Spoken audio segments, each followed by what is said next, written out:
নতুন করে আরও 9 মুসলিম দেশ ট্রাম্পের বোর্ড অফ পিসে যুক্ত হতে আগ্রহের কথা জানিয়েছে।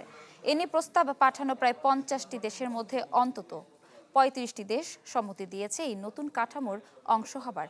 গাজায় শান্তি স্থাপনের লক্ষ্যে গড়ে উঠলেও বর্তমানে এই বোর্ডকে দেখা হচ্ছে বৈশ্বিক সংঘাত নিরসনের উদ্যোগ হিসেবে। তবে জোট বদল, গোপন সমঝোতা ও প্রতিশ্রুতি ভঙ্গের যে ইতিহাস রয়েছে মুসলিম দেশগুলোর, তা আবার পুনরাবৃত্তি হবে কিনা তা নিয়ে আছে প্রশ্ন। সেই সঙ্গে শান্তির নামে গঠিত এই বোর্ড জাতিসংঘের বিকল্প হয়ে উঠবে কিনা সেই গুঞ্জনও ভাসছে আন্তর্জাতিক গণমাধ্যমে।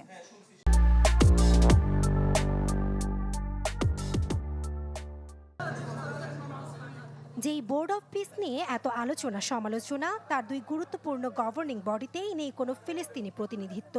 বিপরীতে টনি ব্লেয়ার, নেতানিয়াহুর মতো যুদ্ধাপরাধীদের জায়গা করে দেয়ায় প্রশ্ন উঠছে, যুদ্ধ সংঘাতের উস্কানিদাতারাই কিভাবে শান্তি ফেরাবে মধ্যপ্রাচ্যে। সেই সঙ্গে শান্তির নামে গঠিত এই বোর্ড জাতিসংঘের বিকল্প হয়ে উঠবে কিনা সেই গুঞ্জনও ভাসছে আন্তর্জাতিক গণমাধ্যমে। হোয়াইট হাউস বলছে, প্রস্তাব পাঠানো প্রায় 50টি দেশের মধ্যে অন্তত 35টি দেশ এরই মধ্যে এই বোর্ডে যোগ দেওয়ার বিষয়ে সম্মতি জানিয়েছে। সবশেষ মধ্যপ্রাচ্য ও এশিয়ার 9টি দেশ একযোগে অংশগ্রহণের ঘোষণা দিয়েছে, যাদের মধ্যে রয়েছে পাকিস্তান, মিশর, জর্ডান, সৌদি আরব, কাতার, তুরস্ক, ইন্দোনেশিয়া ও সংযুক্ত আরব আমিরাত। পরে ট্রাম্পের আমন্ত্রণে সাড়া দেয় কুয়েতও। থাকবে ফিলিস্তিনকে নরকে পরিণত করা ইসরায়েলও। যুদ্ধ পরবর্তী গাজার পুনর্গঠন তদারকি করার জন্যই মূলত গঠন করা হয়েছে গঠিত শান্তি পরিষদ। তবে এরই মধ্যে এই পর্ষদের কার্যকারিতার প্রশ্নে আছে শঙ্কা।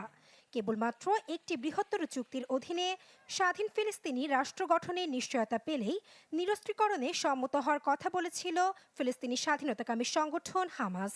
অন্যদিকে হামাস নিরস্ত্রীকরণ করলেই কেবলমাত্র গাজা উপত্যকা থেকে সেনা প্রত্যাহার হবে বলে সাফ জানিয়েছিল ইসরায়েল। এদিকে দাভোসে বিশ্ব অর্থনৈতিক ফোরামের বক্তব্যে আবারও হামাসের নিরস্ত্রীকরণের জন্য 3 সপ্তাহের আলটিমেটাম দিয়েছেন মার্কিন প্রেসিডেন্ট ডোনাল্ড ট্রাম্প। আমরা মধ্যপ্রাচ্যে শান্তি ফিরিয়ে এনেছি, তবে এখনো ছোট কিছু বিষয়ে অনিশ্চয়তা রয়েছে। হামাসের জন্মই হয়েছে অস্ত্র হাতে নিয়ে।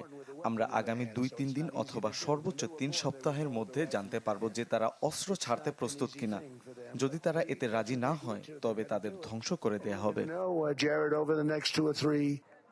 ট্রাম্পের উদ্যোগে সতর্ক অবস্থান নিয়েছে ইউরোপ ও উত্তর আমেরিকার কয়েকটি ঘনিষ্ঠ মিত্র দেশ। নরওয়ে ও সুইডেন স্পষ্টভাবে অংশগ্রহণে অস্বীকৃতি জানিয়েছে। যোগ না দেওয়ার ইঙ্গিত দিয়েছে ফ্রান্স। সাংবিধানিক জটিলতার অজুহাত ইতালির। কানাডা, যুক্তরাজ্য, জার্মানি, জাপান, চীন ও রাশিয়া এখনও আনুষ্ঠানিক অবস্থান জানায়নি। এদিকে ট্রাম্পের বোর্ড অফ পিস নিয়ে এরই মধ্যে বিশ্ব নেতাদের সতর্ক করেছেন জাতিসংঘ মহাসচিব অ্যান্তোনিও গুতেরেস। বুধবার সামাজিক মাধ্যমের এক পোস্টে জানান, আইন নিজের মতো প্রয়োগ করলে ভেঙে পড়বে আন্তর্জাতিক সম্পর্কের ভিত্তি। নাসরিন আক্তার, চ্যানেল 24।